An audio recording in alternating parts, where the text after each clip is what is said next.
Hai. Assalamualaikum. Apa kabar, Waalaikumsalam. Dok? Alhamdulillah. Kabar baik. Gimana Desi? Ya, ini udah siap-siap mau pulang ya? Ah, enggak. Masih di kantor. Ini kita Masih mau rame di kantor. kangenan ngobrol-ngobrol nih. Boleh. Ini Desi Teman-teman kenapa? ini kenapa agak bergema ya? Aku pakai masker kali ya. Aku buka aja ya. Nah, Masih bergema baru nggak? kelihatan di Dokter Herdi cantik. Wah. Apa karena nggak pakai headset ya, Dok? Kenapa? Oh iya, aku Kok nggak pakai bergema ya? headset. Biasanya Dokter Herdi Aku selalu pakai pakai headset. nggak bawa headset. Ah, Kedengeran nggak? ya, Dok. Kedengeran. Kedengeran. Agak bergema ya?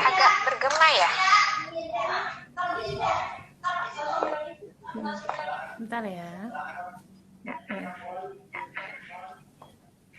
Oh, ini dia. Coba. Bawa headset nggak ya? Biasanya selalu ada headsetnya. Sudah beberapa lama tidak menggunakannya. Sibuk banget ya jadi direktur sekarang.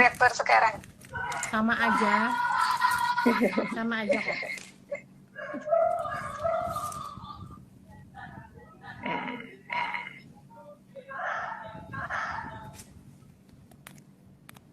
Ya.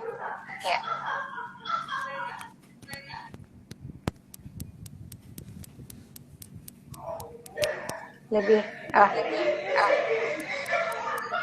Dokter bergema nggak, Dok? Enggak. Oh. Bersih nggak suaranya? Bersih banget. Oh, kok di saya bergema ya?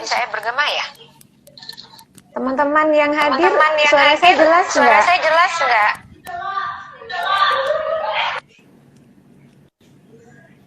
Halo? Ini ada beberapa teman udah bergabung di sini, Dok. Nah, sekarang udah enak suaranya.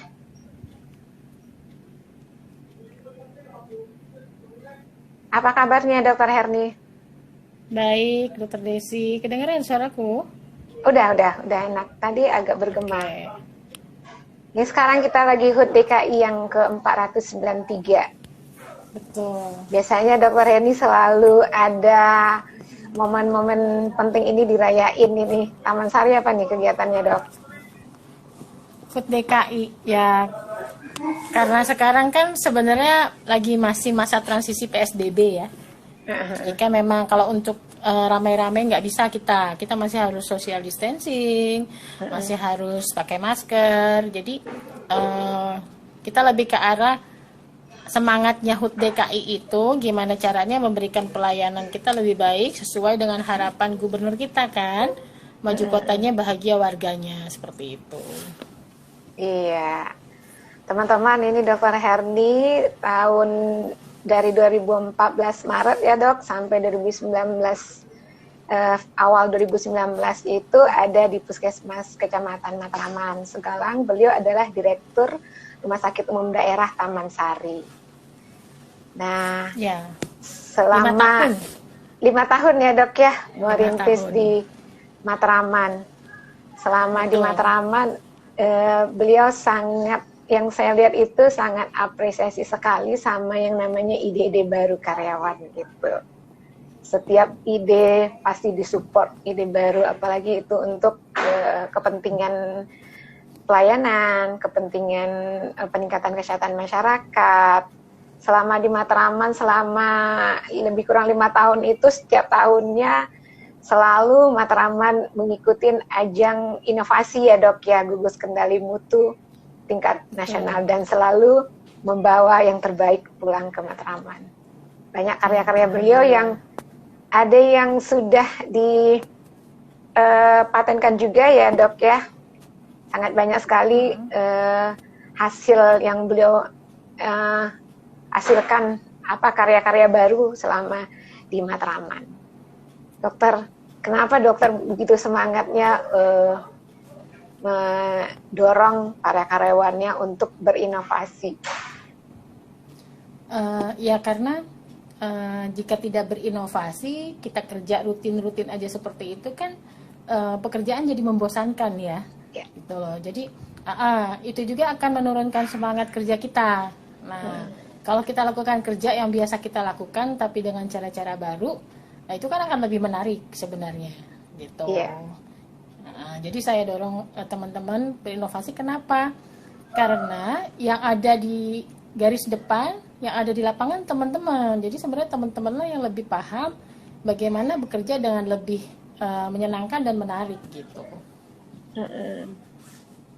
Ini ada teman kita Mbak Nita, selamat bergabung. Halo. Kita santai aja ya, kalau ada yang mau ditanyakan silakan. Dokter ini saya lihat itu nggak pernah meremehkan inovasi dari karyawannya. Ini mungkin buktinya saya sendiri. Kalau orang melihat itu ide saya itu mungkin aneh ya. Apalagi kalau menurut teorinya Stephen tuh dok, saya itu kan intuiting introvert. Jadi suka bikin ide-ide aneh. Tapi saya ingat sekali ketika saya menyatakan ingin membentuk layanan upaya berhenti merokok ke Dokter Herni, dari wajahnya saya nangkap ini anak mungkin gila kali ya mau bikin ini, tapi beliau tetap dukung, beliau tetap support, dan saya pun sebagai rasa tanggung jawab, saya juga membuktikan keinginan saya itu saya buktikan saya juga bisa gitu. Alhamdulillah ya dok, layanan kita dibentuk dan alhamdulillah sudah banyak juga yang kita berhasil tangani di UBM Cemara. Ya. Sebenarnya sih ini apresiasinya justru lebih ke Dokter Desi sendiri nih, ya, karena saya hanya menjadi fasilitator sebenarnya. Jadi pas saat Dokter Desi mencetuskan ingin membentuk upaya berhenti merokok gitu, semua orang banyak bikin layanan itu, iya kan dok? Gitu loh. Cuma yang aku kagum juga sama Dokter Desi, dia berani nembak saya bikin aturan yang langsung keras, yang waduh ini saya bisa banyak diprotes nih gitu. Tapi ya alhamdulillah ya dok, bismillah gitu. Dengan niat baik, akhirnya justru itu diterima oleh mulai dari teman-teman kita sendiri di puskesmas, akhirnya juga bisa ke lintas sektor, dan akhirnya juga bisa ke masyarakat. Aku bangga sama Dokter Desi. Iya, yang tetap pimpinan menentukan gitu ya. Saya nggak kepikiran kalau misalnya waktu itu Dokter Reni nggak menerima ide saya, mungkin saya akan mundur, habis itu akan diam gitu. Tapi melihat support yang Dokter Herni berikan, saya butuh fasilitas alat dibantu, saya butuh apa dibantu. Bahkan sebenarnya waktu itu kita punya problem, kepala tata usaha kita masih baru, juga seorang perokok ya. Tapi alhamdulillah beliau walaupun perokok, beliau juga mendukung program kita. Sementara mungkin masalah merokok itu mungkin masalah pribadi beliau ya, tapi tetap mendukung kegiatan kita. Dan alhamdulillah sekarang berhenti, malah menjadi support buat kegiatan kita. Ya betul. Ya alhamdulillah sekali, memang waktu itu kita juga makin optimis ya dengan berhasilnya menarik Pak Teguh ya untuk menjadi contoh, justru ya contoh di lingkungan kita sendiri gitu. Akhirnya dengan momen itu akhirnya yang lain-lain pun momennya terus menerus jadi berkembang ya dok ya gitu. Karena saya percaya sih di balik semua orang itu kan sebenarnya jiwa-jiwa kepemimpinan itu ada di semua orang gitu loh. Kalau dia sanggup mengeluarkan potensinya untuk memimpin dirinya sendiri, apa sih yang nggak mungkin? Pasti semua mungkin. Iya, walaupun kadang-kadang kita ketar-ketir juga ya. Kita pernah dengan membuat aturan dan punishment buat yang merokok. Bahkan itu yang pertama kali kita kenai itu adalah security kita sendiri gitu. Betul. Padahal di dalam hati kecilnya sebenarnya kasihan gitu ya. Iya, betul. Aku juga ini loh bersyukur juga Dokter Desi ternyata konsisten gitu. Jadi ini nggak hilang begitu saja. Dokter Desi mencetuskan ide tersebut, tapi dijalanin gitu dengan konsisten. Kadang-kadang kan orang kalau punya ide jalan, apalagi sudah mendapatkan kesempatan penghargaan itu hilang begitu saja. Tapi Dokter Desi enggak, bahkan semakin berkembang, itu luar biasa Dok. Saya sih sebenarnya termotivasi, terinspirasi itu dengan tema Hari Tanpa Tembakau yang tahun 2016. Kebetulan waktu itu saya ditugaskan Dokter Reni untuk hadir, di mana temanya itu adalah suarakan kebenaran, jangan bunuh dirimu dengan racun rokok. Itu kayaknya saya itu kalau saya lagi mundur kembali ke sana, saya harus menyuarakan kebenaran, walaupun tidak semuanya akan menerima apa yang saya sampaikan gitu. Iya betul. Kan kendala juga banyak ya Dok ya. Pada saat dokter mulai itu ya banyak Dokter Desi dibenci gitu kan. Aduh sok jadi polisi rokok lah gitu. Kan kadang-kadang Dokter Desi juga curhat sama saya gitu. Cuma ya udah kita saling nguatin kan Dok. Ya alhamdulillah dengan kita saling nguatin dengan niat baik ya. Sebenarnya kan kita juga ingin membuat para perokok-perokok itu lebih sehat. Sebenarnya seperti itu kan ya. Terus direstui Allah juga mungkin kan, sehingga program ini terus berjalan gitu. Iya. Ya, ini juga apa ya? Gimana kepemimpinan itu kayaknya menurut saya itu juga sangat penting Dok. Dr. Herdi tanpa memandang rendah, tanpa memandang ini idenya apa gitu. Mendukung, mensupport gitu setiap masukan-masukan yang diberikan.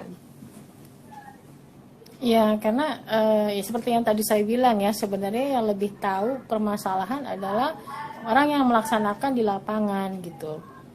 Kita ini pemimpin tugasnya membentuk pemimpin baru gitu, bukan membentuk pengikut, tapi membentuk pemimpin baru. Dan Dokter Desi udah berhasil menjadi pemimpin dalam upaya berhenti merokok ini. Ya kan gitu, jadi pasti bisa lah kalau memang kita niat, pasti bisa. Iya. Udah berapa banyak Dok semenjak saya pindah kan ya, saya ikutin sih Dokter Desi di media sosial gitu, kayaknya semakin berkembang dan kayaknya malah semakin meluas ya kiprahnya. Luar biasa. Ini kegiatan kita terakhir-terakhir itu banyak ke sekolahan Dok. Kegiatan dokter kecil itu biasanya untuk yang materi nafsa dan rokoknya saya yang diminta ngisi. Kita ngelihat itu di anak-anak sekolah itu, anak SD aja itu udah banyak yang merokok. Jadi kalau kita tidak peduli dengan masalah ini, ya pasti perokok-perokok muda itu akan makin lama makin meningkat. Betul, iya.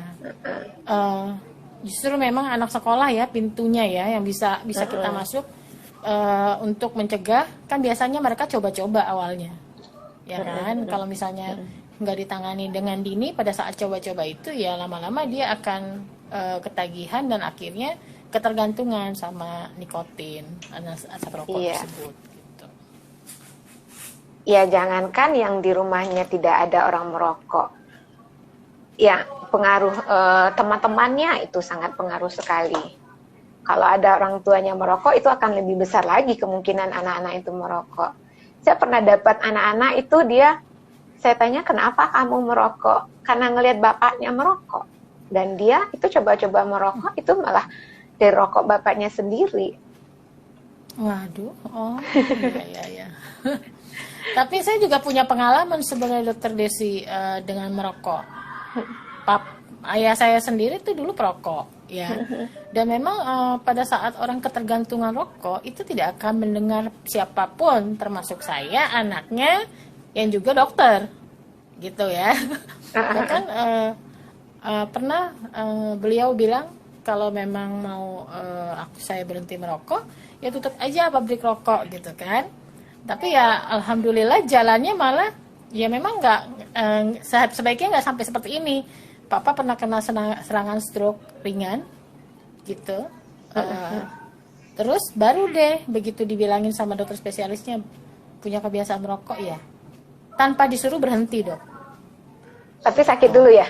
Tapi sakit dulu, ya kan, kita nggak mau seperti itu, masa nunggu sakit dulu baru berhenti ya. Akan lebih baik kalau kitanya sendiri yang niat gitu. Soalnya nggak ada yang nggak mungkin bisa kok. Udah ada contohnya ya dok ya, Pak Teguh contohnya. Iya. Ya kan? Iya. Ya mungkin kalau ada yang merasa sulit membuka layanan atau usaha berhenti merokok ini karena pimpinannya yang masih perokok, kita buktinya bisa ya. Iya betul. Jadi jangan kita bikin mundur. Kalau misalnya atasan kita sendiri perokok, itu kan masalah pribadi ya. Emang agak waktu itu Pak Teguh agak cukup lama juga bisa benar-benar berhenti merokoknya. Tapi akhirnya beliau benar-benar bebas dan sekarang enak banget tuh kalau minta pendapat beliau tentang bagaimana perokok itu. Karena udah ngerasain sendiri kali ya. Jadi ya itu kan ujung-ujungnya sih ada hubungannya ya figur pemimpin dengan apa-apa yang kita lakukan. Gitu. Kalau misalnya istilahnya tidak ada jiwa kepemimpinan di diri kita, itu nggak akan bisa terjadi. Seperti Pak Teguh, dia udah memimpin dirinya sendiri untuk berhenti merokok gitu. Akhirnya kan berhasil, alhamdulillah. Dan dengan dukungan sekitar ya tentunya. Ya penting banget sih dukungan sekitar itu, karena kita tahu sih sebenarnya perokok itu juga tahu rokok itu berbahaya, dan sebagian besar juga sebenarnya mereka pengen berhenti, cuma ada yang nggak bisa sendiri. Jadi emang butuh sebenarnya layanan untuk berhenti ini untuk membantu mereka. Dan juga kalau misalnya lingkungannya cuek, mereka juga makin malas sekali untuk berhenti ya, karena masalah kecanduannya tersebut. Iya. Semoga nanti Dokter Desi bisa mengembangkan regenerasi. Penerus-penerus Dokter Desi, agen-agen. Ya, ditularkan juga gitu, Dok. Amin, amin. Sebenarnya semua puskes udah bisa kok dok, apalagi di DKI kan. Cuma mungkin masih perlu disupport untuk berani. Halo Pak Agung. Perlu apa ya namanya, dimotivasi, diyakinkan mereka sebenarnya juga bisa buka layanan tersebut. Buka layanan kan nggak ini ya, butuh bahannya nggak banyak ya dok ya sebenarnya ya. Kalau iya dok, yang dari masyarakat sendiri deh, misalnya masyarakat kan nggak punya alat atau apa, yang dibutuhkan apa tuh menurut Dokter Desi? Yang kita jalani sendiri, yang kebetulan sih saya difasilitasi untuk segera dapat Zeolizer waktu itu. Teman-teman ada yang kesulitan karena dia belum punya Zeolizer. Sebenarnya setelah kita jalanin, itu bukan alat utama bagi kita, itu hanya pendukung. Dan ketika ada saatnya ketika Zeolizer kita bermasalah, kita tetap kok layanan. Yang penting gimana kita mengedukasi pasiennya, masyarakatnya. Jadi kita bekerja nggak tergantung alat, tapi emang tergantung kitanya gitu. Iya. Ini mumpung ada Pak Agung nih, mohon feedbacknya dong Pak. Itulah ya. Kita lagi membahas ini Pak, hubungan kepemimpinan dengan upaya berhenti merokok nih Pak. Dari sisi Pak Agung yang seorang motivator, bagaimana ya Pak? Menyemangatin teman-teman yang lain juga bisa buka layanan berhenti merokok, atau membantu orang-orang yang merokok untuk bisa berhenti merokok. Ya, betul.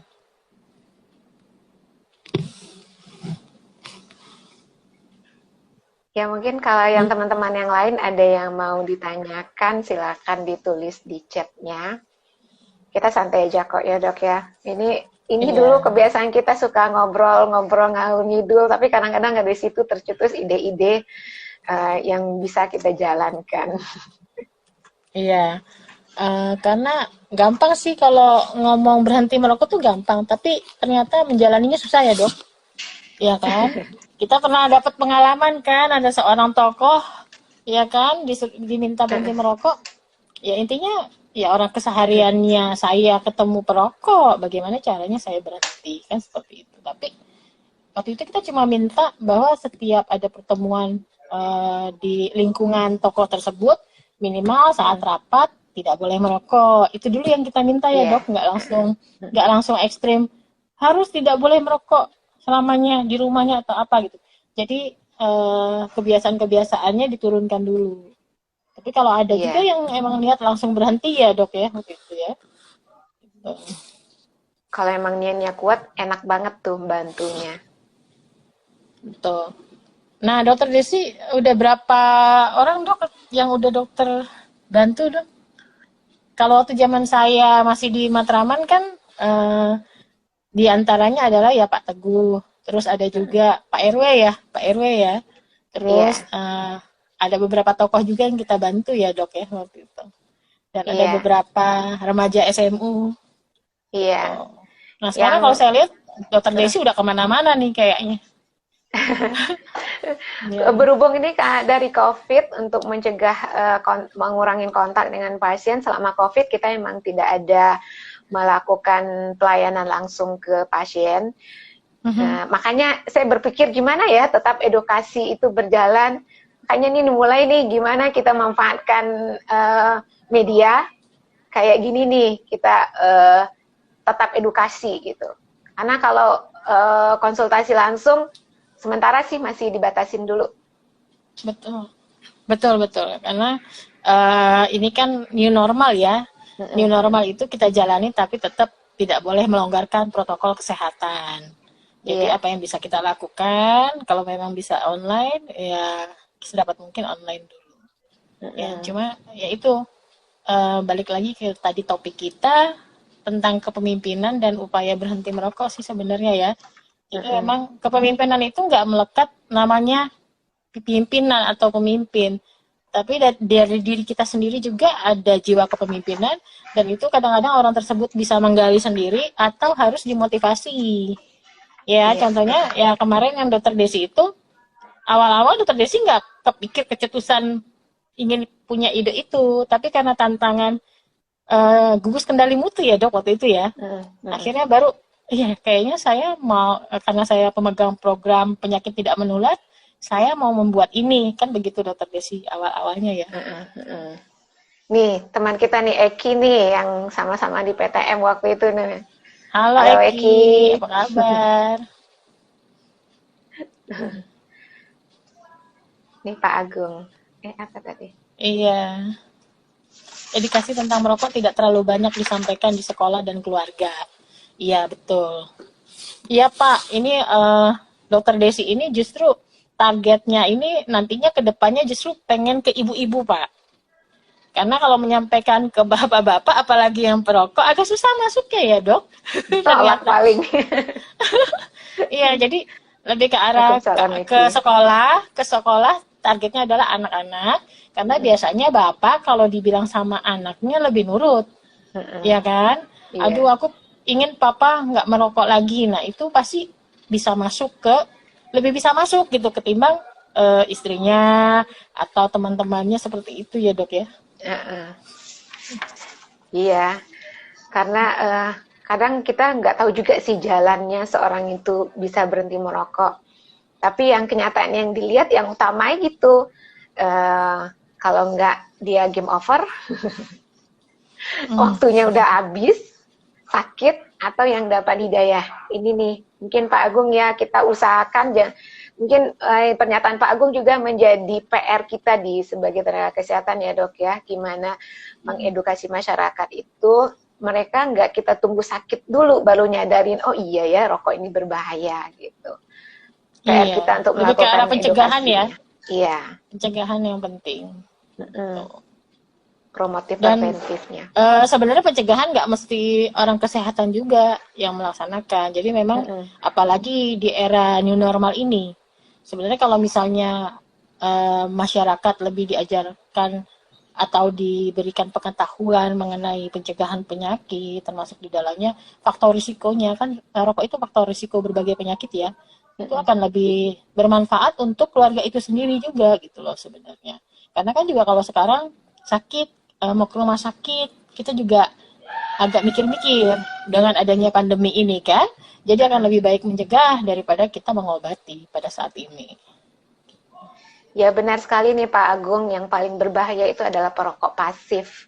Betul, betul.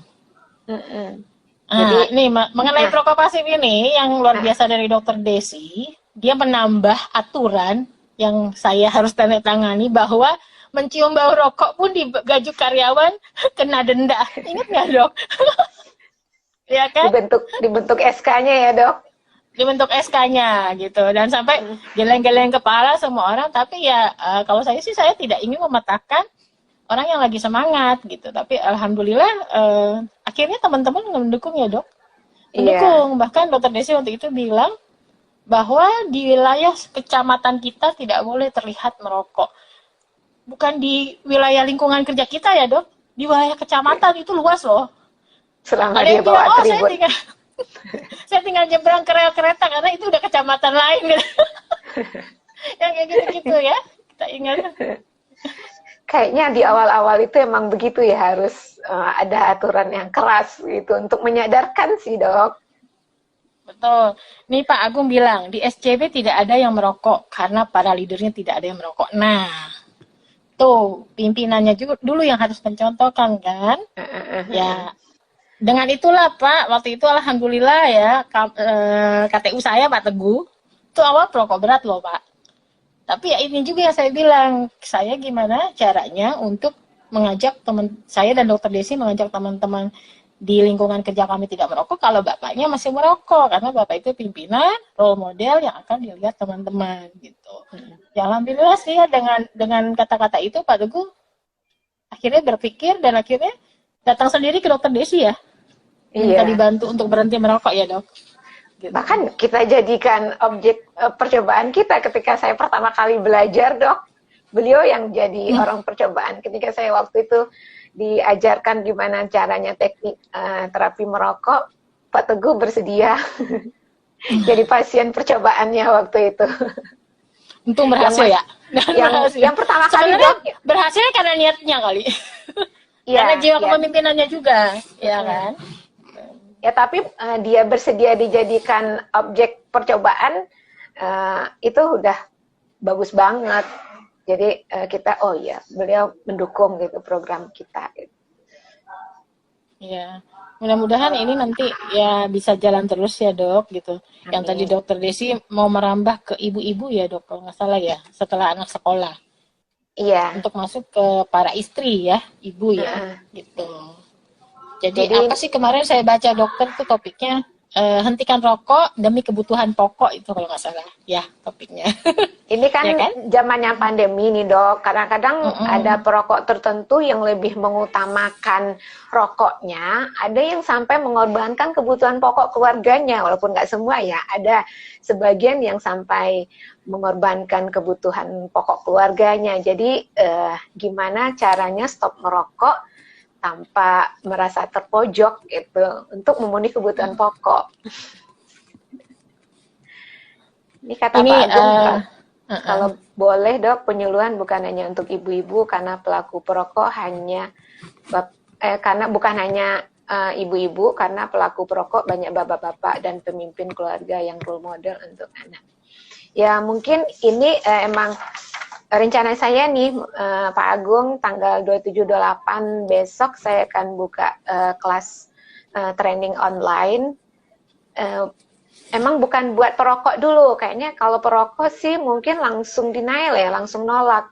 Jadi saya berharap training saya ini bisa diikutin oleh orang yang peduli dengan masalah kesehatan, bisa itu istri yang akan membantu suaminya, atau ibu-ibu yang akan membantu anak-anaknya, atau siapapun yang akan membantu keluarganya. Bisa juga mungkin tenaga kesehatan kemana dia membantu pasiennya untuk berhenti merokok, atau mungkin seorang guru ketika dia bertemu muridnya yang perokok, gimana dia bisa membantunya untuk berhenti merokok. Jadi diharapkan dengan pelatihan ini makin banyak orang yang peduli, makin banyak yang merasa percaya bahwa oh iya, membantu orang berhenti merokok tuh sebenarnya mudah loh gitu, asal kita tahu caranya, tekniknya gitu.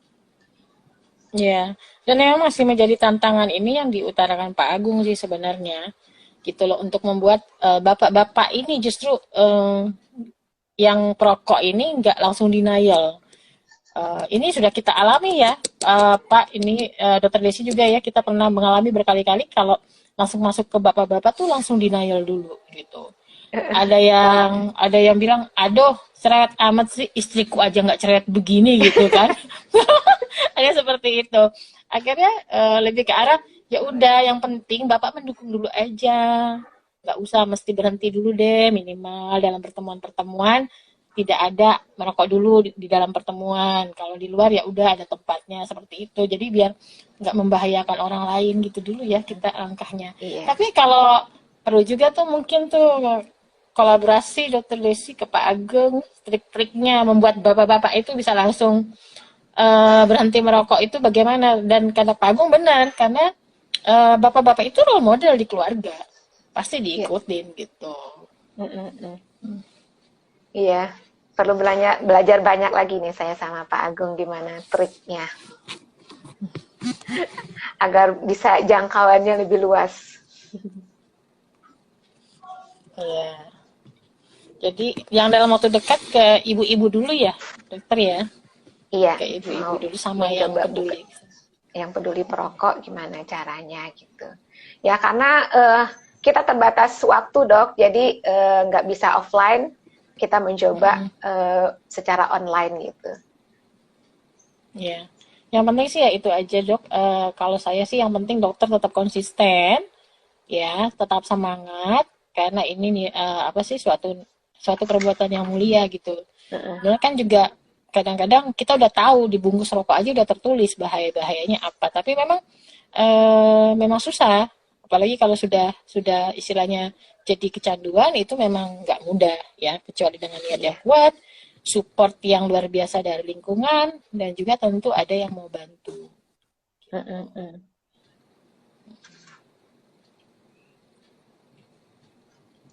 Ada Uci juga nih. Uci apa kabar?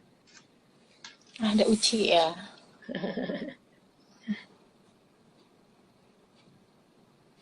Oh iya, Uci, apa kabar, Ci?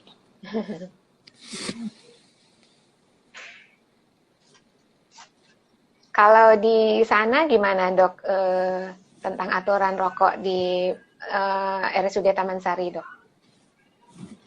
Di RSUD Taman Sari bertahap sih ya. Kan ini saya baru tahun pertama, jadi minimal di lingkungan kerja dulu gitu ya. Karena kalau bedanya puskesmas sama rumah sakit kan memang puskesmas itu istilahnya seperti Menteri Kesehatan tapi di wilayah kecamatan. Artinya semua kesehatan warga yang ada di kecamatan tersebut sebenarnya menjadi tanggung jawab puskesmas dengan jaringannya gitu. Nah, kalau rumah sakit sendiri kita kan lebih ke arah kuratif ya, pengobatan dan ininya kan rehabilitatifnya. Jadi sebelum saya melangkah membuat suatu poli untuk kuratif dan rehabilitatif seperti yang kita lakukan di Puskesmas Matraman, minimal lingkungan internal kita dulu aja. Itu dulu yang harus clear dari rokok gitu kan. Itu dulu ya. Jadi kayak masih butuh waktu sih dok. Kita juga kan di sana pas tahun keberapa itu baru bisa terbentuk ya. 5 tahun di sana pas tahun ketiga atau keempat ya dok ya. Kalau nggak salah ya. Jadi dibikin aturan juga masih dilanggar-langgar kayak gitu. Iya, ada prosesnya lah pastinya. Proses menyadarkan itu emang susah itu. Halo Anggi, selamat bergabung, yang mau memberi masukan, monggo boleh di komen. Primanto, ada Mbak Lina itu. Mbak Lina, Iya. apa kabar? Manto masih suka bersepeda kah?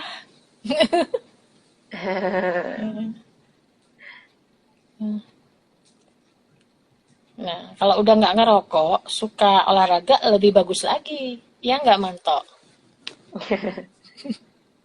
Kadang kan banyak tuh olahraganya tetap jalan, tapi setelah olahraga dia ngaso sambil merokok. Nah, itu yang nggak boleh. Masih dok, kadang-kadang. Halo Lina, kangen deh. Bagaimana KPLDH? Perokok-perokok Yes. sudah ini dikurangi di KPLDH?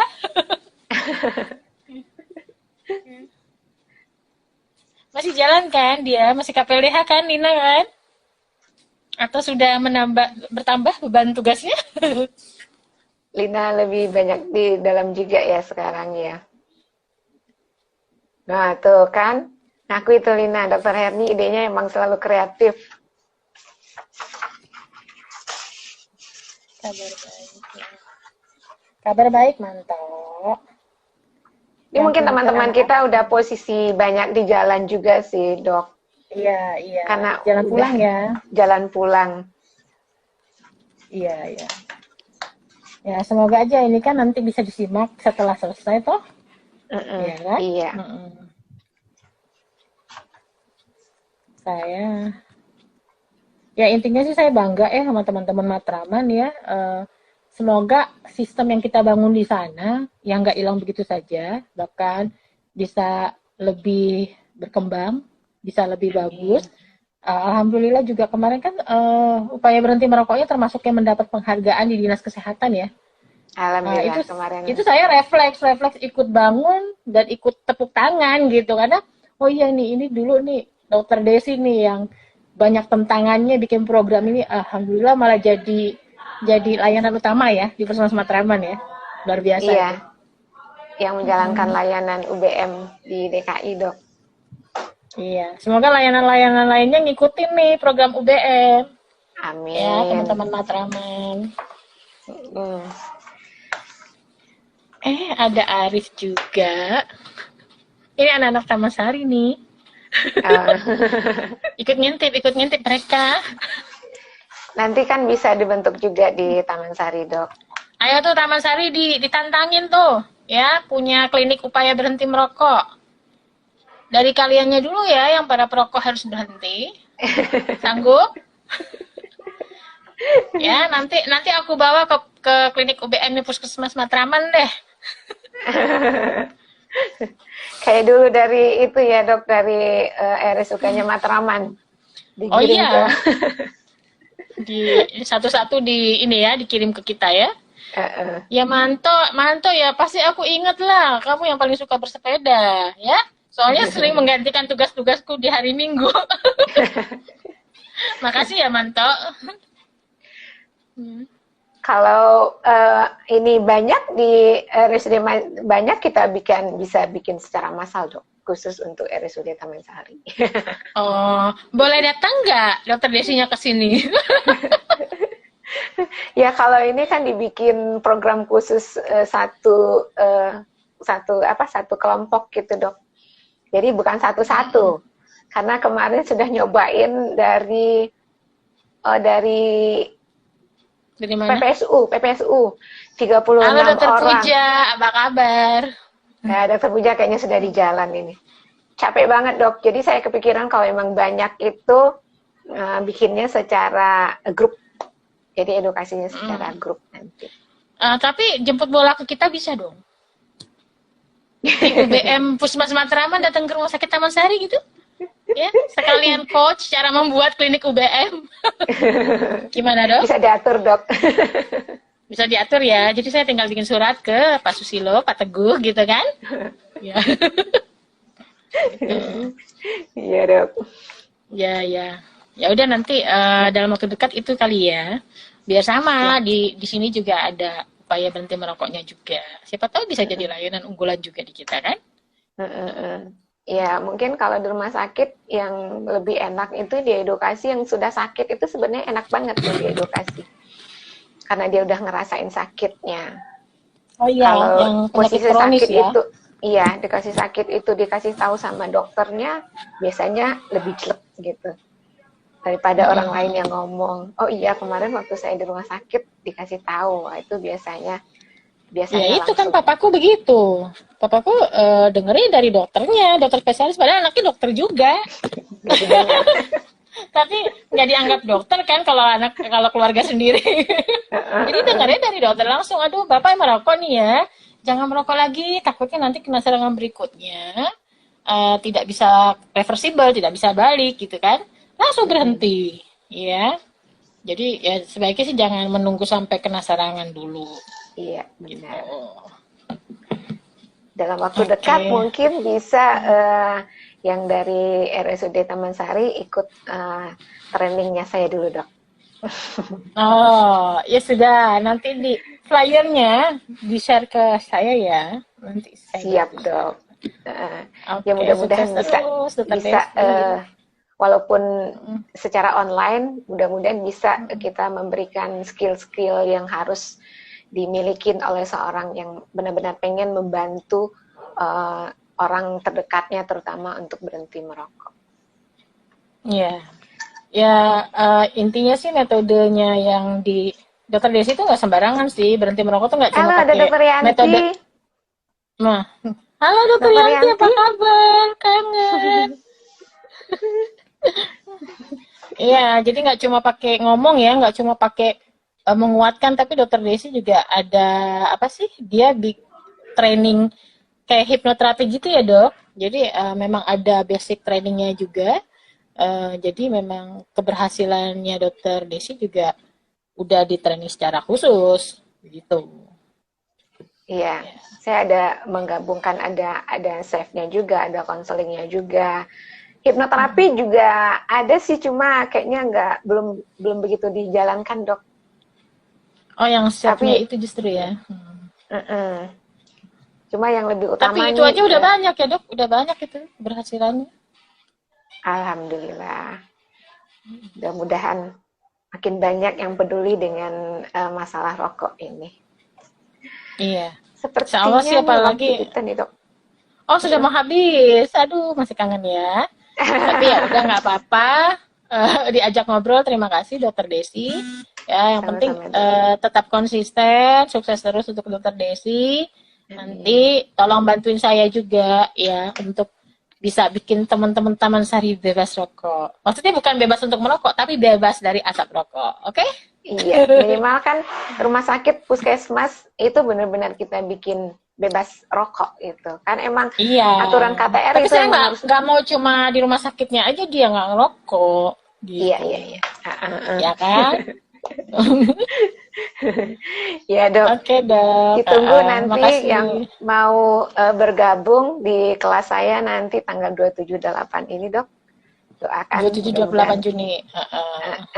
Ya, mudah-mudahan lancar. See you next time itu Primanto. Salam sama sepedanya ya. Enggak, Dok, dia sekarang udah pakai motor. Oh, padahal aku baru mau ngajakin sepedaan bareng. Kalau dia masih keluar bisa naik sepeda.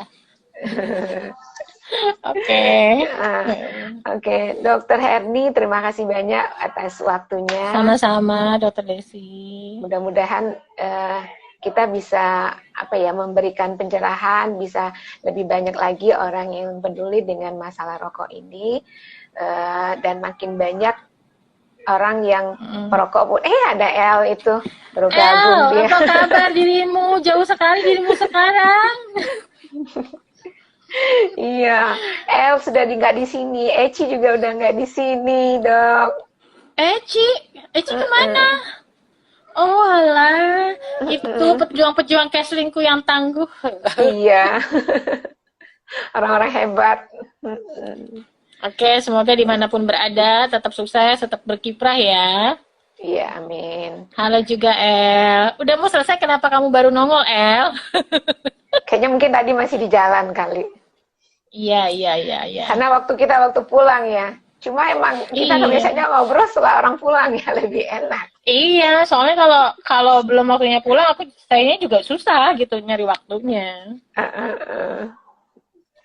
Ya, Dok, terima kasih banyak, Dok. Mungkin lain waktu kita bisa sambung lagi ngobrol-ngobrolnya. Oke, boleh juga tuh ngobrol-ngobrol di puncak tuh, ada yang ngundang itu. Belum boleh, Dok. Si El. Oh, itu.